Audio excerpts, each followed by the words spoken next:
And I know that we both have a passion for women in midlife. Yes. And one of the themes that I see repeatedly is people really struggling with what their identity is. So they've been the mum of, or they've been the wife of, or the partner of for a long time. And suddenly everything's changing. It might be an empty nest. It might be the end of a very long relationship. It might be a change in employment, but everything feels different. Or maybe everything's the same, but they just don't actually know who they are anymore. Can we jump into that? Because it is a repeated theme Yes. over and over again. What is going on? Yeah, look, there's many aspects. Of course, as we age, we different priorities. We also have different hormones, as I don't need to tell you, and different cognitive processes that go on. So, if we take, for example, identity, and if you think about a little girl that was called Shauna, you might have known her, she would have dreamt, she would have had a dream about how her life would have looked. Probably would have involved kids, pets, house, husband, Swimming pool? swimming pool. Okay. But by and large, it probably went to about the age your kids started school.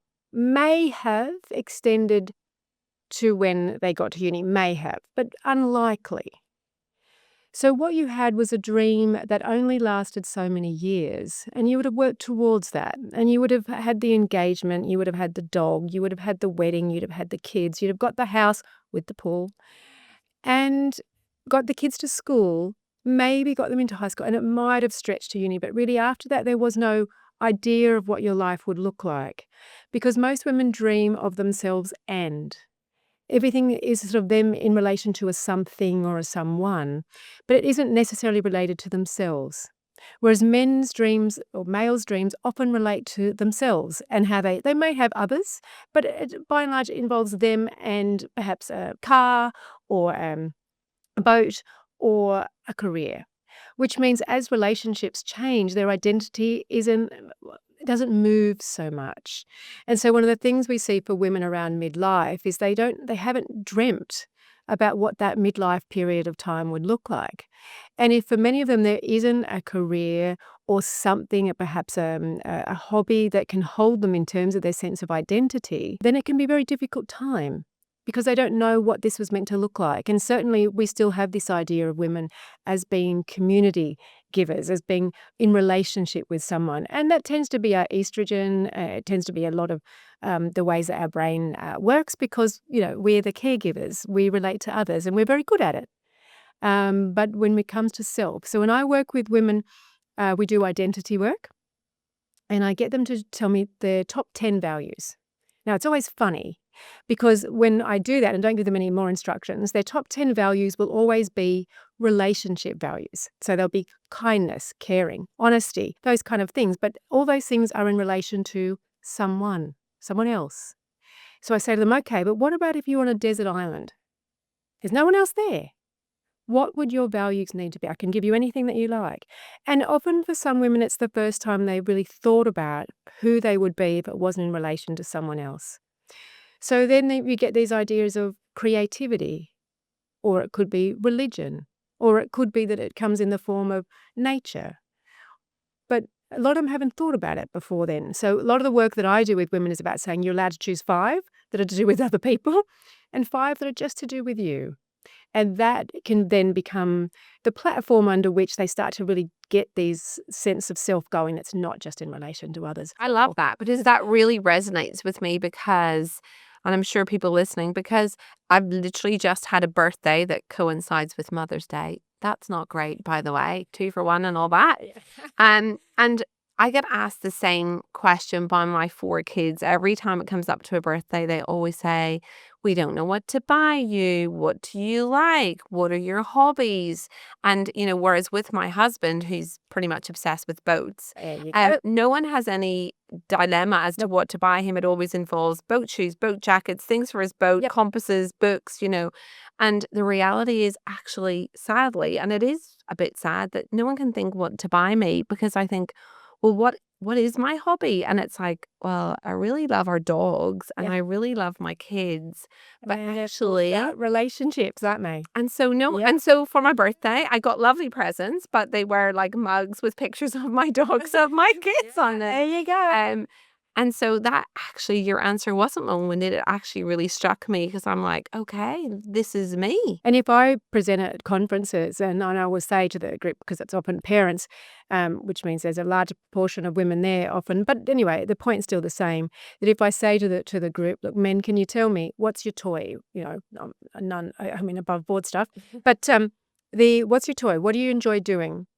They will name fishing, they'll name cars, they'll name soccer, they'll name footy, they'll name something. And I say, okay, women, what's your toys? What do you enjoy doing? What's your play?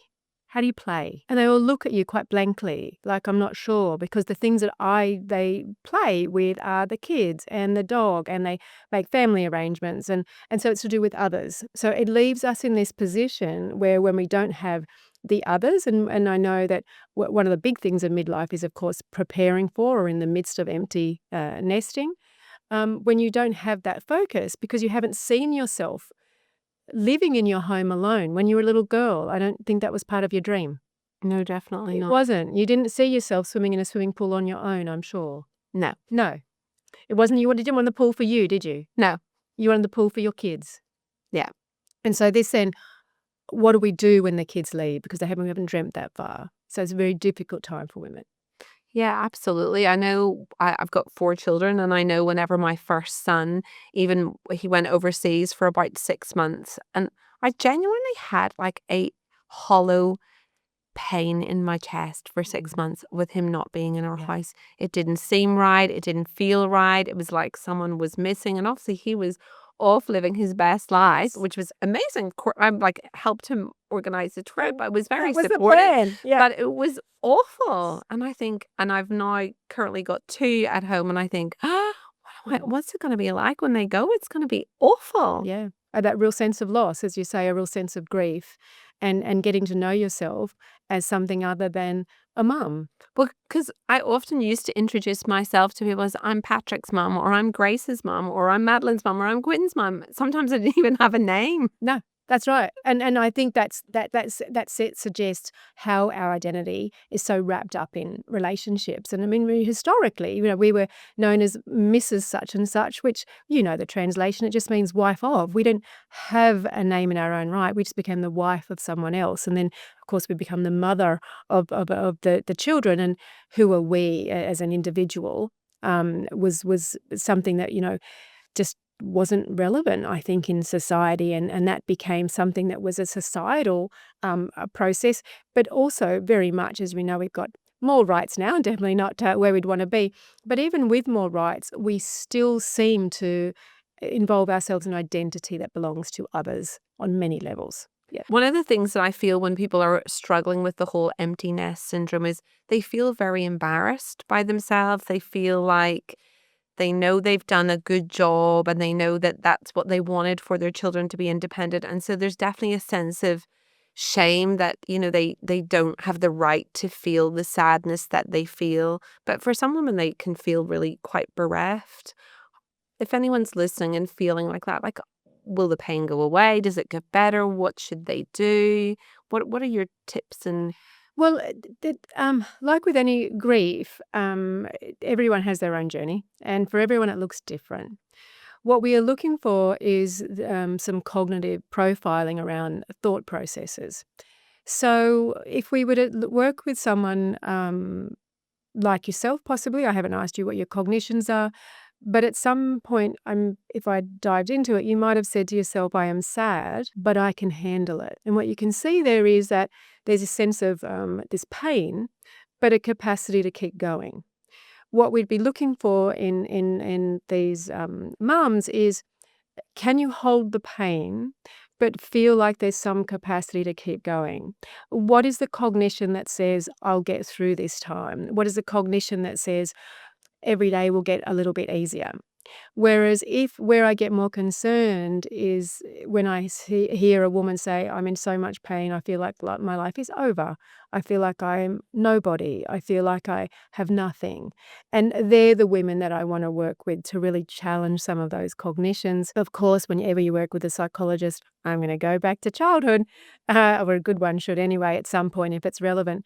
But really see when those cognitions started and how the relationship with their children might have really helped with some of the negative cognitions they've been carrying around, a sense of purpose, a sense of kind of achieving something. And so therefore why then when the child moves away, they can no longer hold those perhaps more adaptive or healthy cognitions because they were tied in with the children rather than within self. And probably a lot of the cognition behind all this has been developed from an early age, in that you've probably been sort of set up to be a carer your whole life. Yeah, and as many women are. I mean, we are often congratulated on being kind, congratulated on putting people before us, congratulated on serving somebody else. And whereas men are often congratulated on achievement, on individuality, on putting themselves above others in order to get something done. Whereas that can, and I don't mean it's intentional, certainly, but it is the pattern by which we socialize males and females. And in fact, that actually brings me to the probably another next substantial group of women that I see in that perimenopausal, menopausal period where relationships are deteriorating. Yeah. And for many reasons, it can be that the woman is irritable, angry, anxious, struggling, not wanting to go out, feeling uncomfortable in her skin. She doesn't like her body. Sex is painful, intimate relationships almost impossible. So we have that scenario. For whatever reason, the relationship is breaking up, particularly one that's been maybe going on for a long time. I'd love to know, you've obviously dealt with this so many times. Do you have any sort of themes or tips or things that you wish people knew, or perhaps that they could do differently, or what they should or shouldn't do? Yeah, I mean, because it's such a broad spectrum, isn't it, Course. for the reasons. But I think it almost it goes back to where we started, which is we need to, I guess, armor up with being someone that exists not just in relation to others. And I mean, as a psychologist that works predominantly with women, all of my work is around be in relation to others, but also be in relation to yourself. Because if we can have that relationship with self, then the other bits are bolt-ons that are fabulous, but we don't fall apart if those aren't functioning. I mean, in a lot of ways, we will say, you're as well as your healthiest or your unhealthiest relationship. So relationships matter, but they can't be our everything. And so with women, it's about getting back to, okay, what's my relationship with self like? How can I get this back on track? How can I make sure that no one can change how you eat other than you. No one can determine whether you exercise other than you. No one can determine whether you have hobbies other than you. No one can determine what goes in your mind other than you. They're your choices. And I want to take women back to that being something that no one can change other than themselves if they take that leap, and really getting that back on track. And I think it's really important that women do see themselves as really a beautiful being, regardless of what their skin looks like, what their belly looks like, whether they've got kids living at home or not living at home, whether their husband is towing the line or what he's doing. We've got to get back to celebrating ourselves as people across the lifespan, not just whether we're in relationship with other people or not. Yeah. Get the relationship back with ourselves. Yeah, Yeah. absolutely. Didn't say that was easy either. Didn't say that was easy. We talked about yesterday a little bit about the mismatched libidos. Can you explain to the audience your thoughts on that? Yeah. I like to normalize mismatched libidos, or what, the experts call desire discrepancy. Because what we tend to do is we tend to make the male level of libido the default. And so the woman's wrong no matter what if she's partnered with a man. So if we have a man's libido at like whatever level 0, let's say, if she wants sex less than that, then she's the problem because she has low desire. If she wants sex more than that, then she's the problem because she wants sex more. She has the high desire. So the woman tends to stereotypically be circled around what this default of normal is. And when you look at that, you're like, well, that's crazy, right? How come we never say that he's the problem. Now, we do sometimes when she wants sex more, then he's the problem. Instead of saying, like, no two people are ever perfectly matched on anything. Like, my husband likes to floss and then brush his teeth. I would like to brush my teeth and floss. Like, we are not matched on anything. And so this like societal expectation that you must be perfectly matched with your partner till death do you part is a complete myth that's really hurting relationships. The stereotype awful story is when the man brings his female partner to the doctor and says she has low libido, fix it. And we're like, can we fix you? Right? Like the loving understanding that not everybody needs to match somebody else. Is where I always start, is just normalize it and then normalize that let's stop blaming the woman for her always being the problem. What about if you have a happily partnered couple? I've had a few of these, probably in the last 2 years, who've come to me and they said, we're actually very happy. Their children are grown up, but we actually feel like we've had very boring sex Mhm. our whole lives. We've been together since we were 17 and we're now 50, whatever. Yep. Any resources or hints or tips of how these people can move forward and have a more enjoyable relationship? Yeah. Yeah, it's a great question because in medicine, in my career, we spend so much time just getting out of dysfunction, right? Where we're kind of like, oh, it's average or mediocre. Congratulations, you've reached the pinnacle. But there's this whole other level of like, what if it could be exceptional? Like, you work out forever and then you're like, okay, well, what if there's like a next level of fitness? What if there's a next level of cooking? What if there's the next level of, you know, creative writing, right? We're humans. We want to optimize. So really, I love that the conversation is like, hey, let's not call it good enough just to not have pain. Let's not call it good enough just to be okay with our sex life. What if there is this optimization? Um, Dr. Emily Jamea, Jamea, just wrote a book that just got published called Anatomy of Desire. And what I really like about that book is it's answering that question of like, yeah, this is fine. Like, certainly better than all the horror stories I hear, but what if there's the next phase? And people may have heard of what we call the flow state. And the flow state is when you're like really engaged in something that have kind of become a master of, and time stops. Your brain's not thinking of the past or the present. And she basically goes down and knocks out flow state and applies it to sex and what has to be present to really be in flow state with sex, where it is this like transformative, spiritual, amazing thing where time stops. You don't know what country you're in because you're so present with pleasure. So her new book, I think, is fantastic for this. Um, and I hope we're going to get more and more. The Magnificent Sex by Peggy Kleinplatz is another good book. Just basically, she's a PhD researcher, and she was like, hey, who has great sex?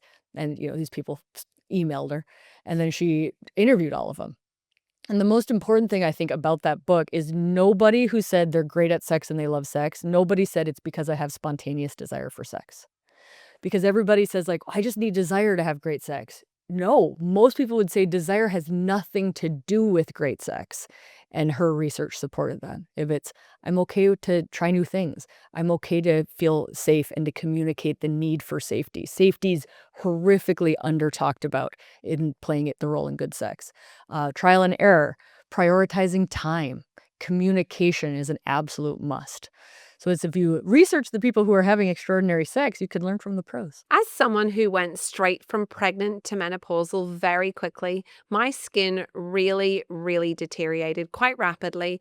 Now, I'd always had a sensitive skin, but my barrier function deteriorated and I developed really very obvious rosacea. And this is something that I see day after day in my clinic also. So many of you reached out and asked what I recommend and why. I have to say that since I opened my clinic, I've been using a brand called Rationale. They're an Australian brand that have been around for about 30 years. And what I absolutely love about Rationale is the products. They feel very luxurious, but they're extremely scientifically derived. And they've got these ingredients called skin identical formulations. All the ingredients, the minerals, the vitamins, everything that's included, the proteins, the lipids have all been found naturally within the human body, and therefore they're recognized by the body. So the ingredients are really, really well received. I find that menopausal skins and perimenopausal skins are dry, irritated, and sensitive.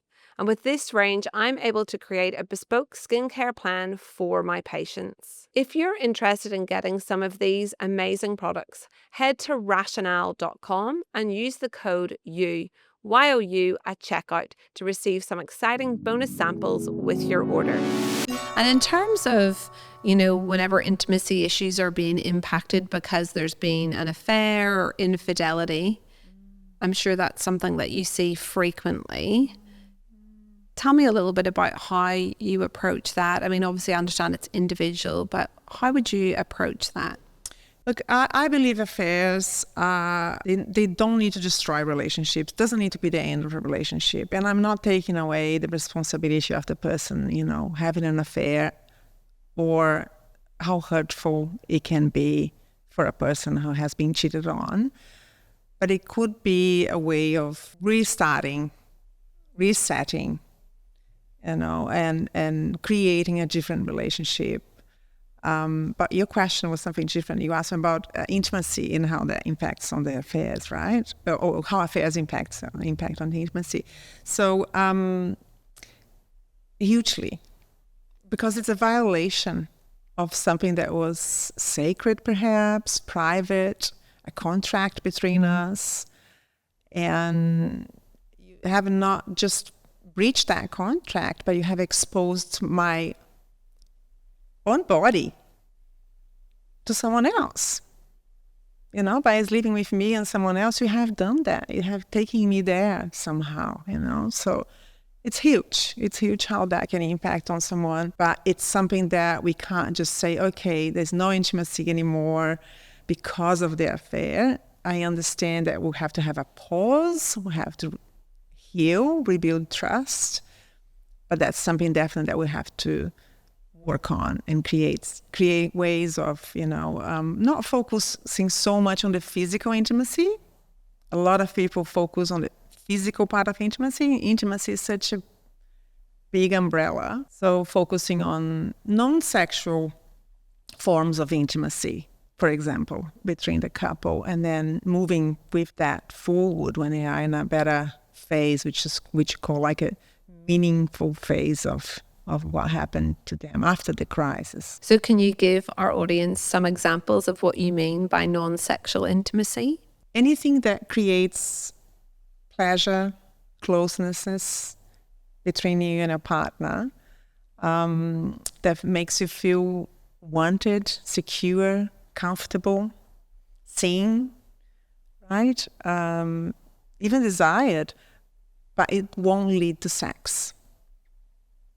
And sometimes couples do some of the exercises and they go like, we got pretty, close to having sex. And I always say, please try not to, just so to see that we don't want to just get the excitement going and then not thinking about what we're trying to create. So it's a lot about creating ways of having that excitement, eroticism, romanticism, arousal, in a safe way. I say safe because for a lot of women, any form of affection leads to sex. So they feel unsafe, they feel exposed, they feel violated. That if they accept any form of affection, that the payment will have to be sex. Exactly. So the non-sexual forms of intimacy is all those, we talk about all those beautiful things that lead to sex. So you build up your capacity, and you build up the closeness, you build up on feeling comfortable and safe.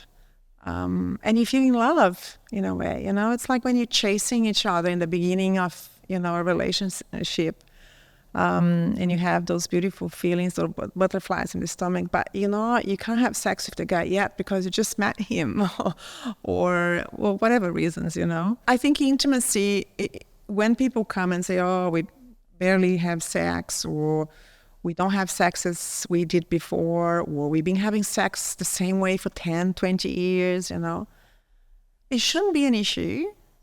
It will happen. You'll meet someone else, And you're going to have another 10 years with that person, 20 years with that person, and you're going to come with the same kind of narrative, right? Intimacy is something that you have to cultivate, right? It's like with your children, right? If you want to be an affectionate parent, you can't just kiss them and hug them until they're 5 and then stop, right? So it's the same thing with couples. You have to cultivate that. You have to ask questions. You have to read about it. You have to create rituals of connection that you can go and do things together, celebrate things together. So it's important to keep going. It's like your phone. For example, if you don't upgrade your phone, your software, you might not be able to use it as you'd like to, right? So it's the same thing in relationships. You need to keep upgrading. It's a work in progress. People take each other for granted, and they take relationships for granted. And I think that's something that has changed a lot lately in terms of modern marriages. In the past, the success of a marriage was based on how long you stay together, right? These days, it's based on how do you address my needs? Do you address my needs well or not, right? So it's really based on individual needs. And this individual is someone living in an ever-changing world that needs are changing all the time. They're becoming, even more needy, with time. Families live all over the world. You don't have the support that you had anymore. There's so much happening. There's so much that I need from you these days in a relationship. If you don't upgrade, if you don't talk, if you don't invest, don't make time, it's not going to work. Not the way that you would like to. Yeah, absolutely. And sorry, just to jump back to infidelity or affairs, if there's anyone listening and they're, in the mud of that at the minute, there is hope. You've had partners that you've worked with who've come out the other side. Yes, definitely. Plenty of them.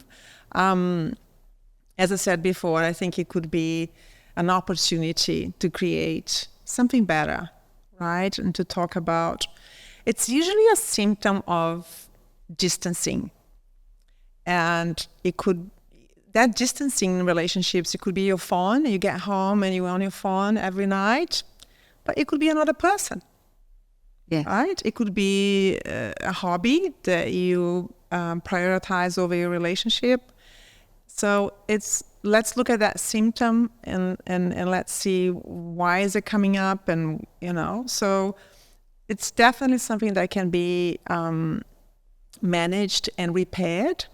It does need and require a lot of work from both partners, especially the one who cheated. But yeah, trust can be rebuilt and relationship can be repaired. So they don't have to give up hope completely. They don't. There is hope there for people. I think that one of the things that there's a lot of shame around that as well.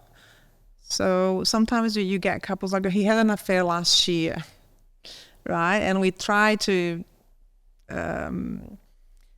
deal with it, but we couldn't. Yeah, which is fine. You don't need to see a psychologist for everything. I'm not saying that, you can't deal with your own problems, definitely. But if it's around shame or something like that, definitely I would acknowledge that that's part of it and look for help as early as possible. Do you think it's a good strategy to be diarizing time for sex, particularly in people who've been in long-term relationships where potentially days turn into weeks and months, where they just are busy maybe with kids or teenagers or work, and they just are not actually sort of never finding the time, and by the time they kind of fall into bed at night, it's kind of the last thing on their mind, and yet we kind of put lots of other things in our diaries. Do you think that that is a strategy that's helpful to say on Saturday night or whatever, we're going to have some kind of intimate time, or do you think that that puts too much pressure? No, I think it's one of the smartest things that you can do, because when you're going through things like perimenopause or menopause, you kind of need a little bit of warning. Spontaneous sex doesn't work that well during this time. And you can look at it as, let's make this an experience. We're looking at quality over quantity here. I think that we schedule time for things like seeing friends or cooking or resting, why would intimacy be any different? It's just feeding into this narrative that things have to be spontaneous all the time. But especially when you're going through major hormonal shifts, fatigue or just changes, waiting for the perfect moment might not actually translate for you. And I think that diarizing sex is about making space, not forcing an outcome. It can also just be diarizing intimate time. It doesn't have to be for sex. It can be like, you know what? I want to give you a massage on Friday night, or I would love if you gave me a massage and maybe we listen to our favorite album and we pop some candles on and have a glass of wine together. It just kind of creates a window of possibility for you. And I think that's super important. You're saying, let's set aside this time to connect, to touch, to explore, even if it doesn't lead to intercourse as well. And when that becomes a little bit more routine, it just is something nice to look forward to, right? It's like a date night. Absolutely. And I know you've talked a little bit about, movie sex previously. I definitely think that there seems to be a misconception about how quickly women are ready to have sex and how long or how short that sort of foreplay or build up should be. And I have heard you talk on this before, but I would love you to explain it to our listeners. Like obviously everyone's different, but how long really does it take for a woman to be ready? Foreplay kind of starts at the start, like foreplay is an ongoing thing, right? It starts at the start of the day. If you feel thrown off by your partner, then it's like, why would I? Why would I come close to you when you're being cranky or you're not in a good mood, right? Like we need to have a lot more connection to be able to be so open and vulnerable with someone. But if we're talking about how long it takes, I would say on average in partnered sex, around 25 minutes or so to get warmed up, to be really feeling things, to kind of like really sink into the pleasure. And that doesn't just have to mean penetration, that can be kissing, for a while. There needs to be this, I hate the word foreplay because it's like, it kind of indicates that it's something before the major act, which is penetration. But penetration isn't the only sexual thing that you can do. Sex is an umbrella term for multiple things that you can do in the bedroom. Foreplay can even be just having a glass of like champagne together and talking, or rubbing it, like having like your foot rubbed, or it can be, yeah, kissing is so helpful, I think. And then it can be like slowly taking off each other's clothes, and it can be like oral sex. There's so much you can do. I think really for women, it's about understanding that pleasure is for you. You're allowed to have it. Like sex is not a man's experience. It's not just a partnered experience. It's about what you want as well. And you're allowed to ask for what you want. You're allowed to say, it makes me feel really good when you do this. And see if they like follow your lead. I would recommend not criticizing in the bedroom, because that's never going to work in anyone's favor. Like, you never do this or you never do that. That's like, no one's going to be turned on by that. I wouldn't have sex with someone if they were like, you never give me a blowjob or whatever. And be like, okay, well, you're never getting one again. So um, I think it's all about being positive, doing what you should be doing, which is worshiping yourself and the other person in that experience. It's not just something that you do, it's a place that you go with each other. Yeah, a significant number of women that I've come across in my career, not just in perimenopause and menopause, but just in life generally, I suppose, often admit that they've actually never had an orgasm or an orgasm with a partner, which obviously seems like a shame. And a lot of women feel like a lot of shame and embarrassment to admit that they feel like there's something wrong with them. Um, I'm sure you've come across similar. How do you approach that situation? Yeah, well, I mean, I see a lot of that in my clinic. I have a lot of patients. It's quite a powerful and like unacknowledged truth. Many people, especially vulva owners, have never had an orgasm. It's not because necessarily there's something wrong, but it's about the mix of kind of cultural, relationship, physiological, and intellectual and emotional kind of like interplaying factors there. I think the reason is we haven't had pleasure-based education, so we never learn about sex. Who learns about sex? We learn it. I mean, it's the reason why I wrote my book, The Sex Ed You Never Had. It's because a lot of us never had sex ed, so it's for adults. Most of us were taught about sex as something functional, like risk focused, STIs, pregnancies, not something pleasure focused. We weren't taught how pleasure works or who it's for, and orgasm wasn't often part of the conversation, nor was like the anatomy of like the clitoris, for example, and how important it is. It's designed purely for pleasure. It has no other function, the clitoris. It's just there for pleasure, yet many don't know how to explore it. Or, there might be a blockage, an emotional blockage, something that's happened over the years that means that it's not safe for them to go into that pleasure-based zone. If we talk about the orgasm gap, cis men are more likely to orgasm during partnered sex than women or vulva owners. And that's because sex is often centered around penetration, not clitoral stimulation, even though the clitoris is the powerhouse of pleasure. But when it's overlooked, so is orgasm. I also think that for a lot of people, they're focused on performance over pleasure. How do they look? How do they sound? Are they doing it right?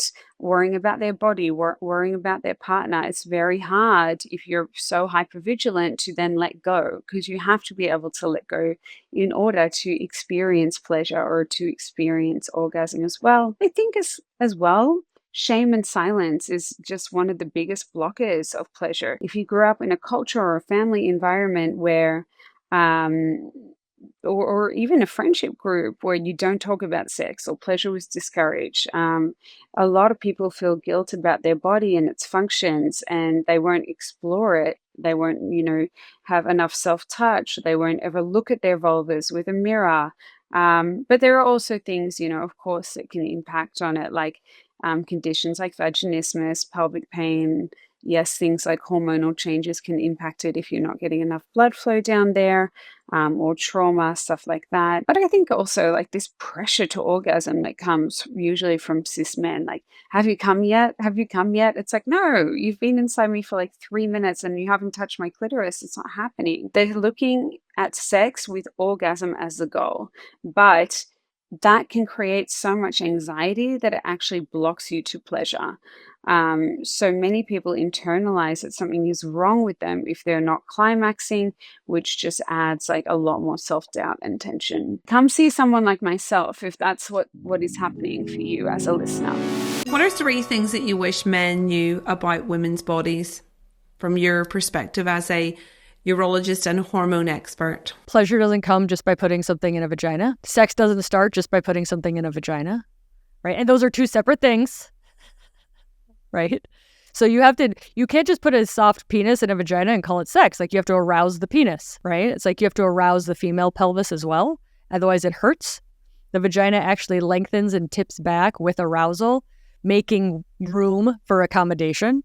And if you don't prime the pelvis first, then it hurts, and it's going to be a lot less chance she's going to have pleasure. Pleasure is the key to having somebody want to have sex with you again. And number 3 would be that perimenopause and menopause is real, and it's the equivalent of us cutting your testicles off. So it's a big, big deal. You just can't see our ovaries. So you can't see that it's real, but you must know that it's real. Those are awesome. What do you think about the people who say menopause is natural? It is natural. So what? And so therefore they say we probably shouldn't treat it. We just need to ride it out, and we only should have treatment if the symptoms are extremely distressing after a long period of time. I think one of the societies actually said that recently. Breaking a femur's natural. Dying in childbirth's natural. Losing a tooth's natural. Change in eyesight's natural. Having cancer's natural, actually. Having cancer's natural.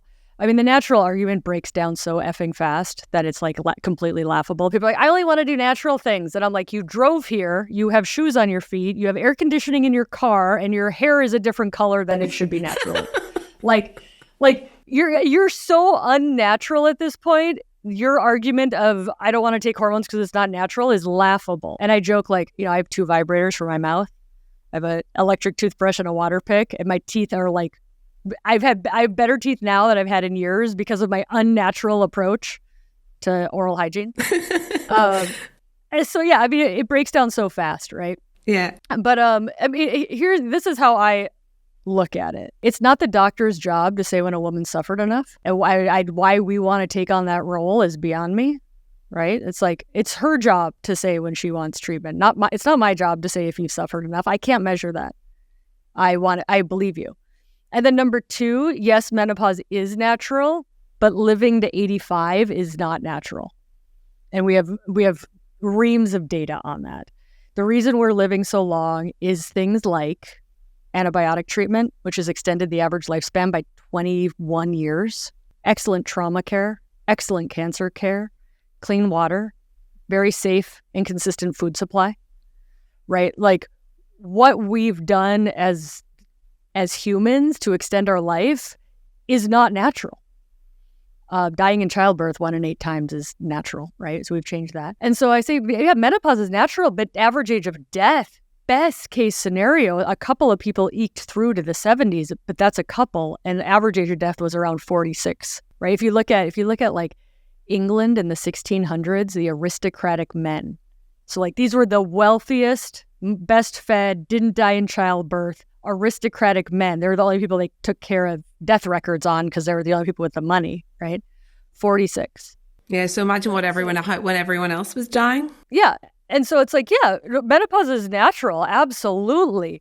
Living 40 years with no hormones is not natural. Yeah, and not so fun. To me, this is a really how well and how long do you want to live? And the other role of hormones is you can't decide to be on hormones once you've got dementia and you have cardiac disease and you've got your 5 wrist fracture. Like hormones don't treat disease well.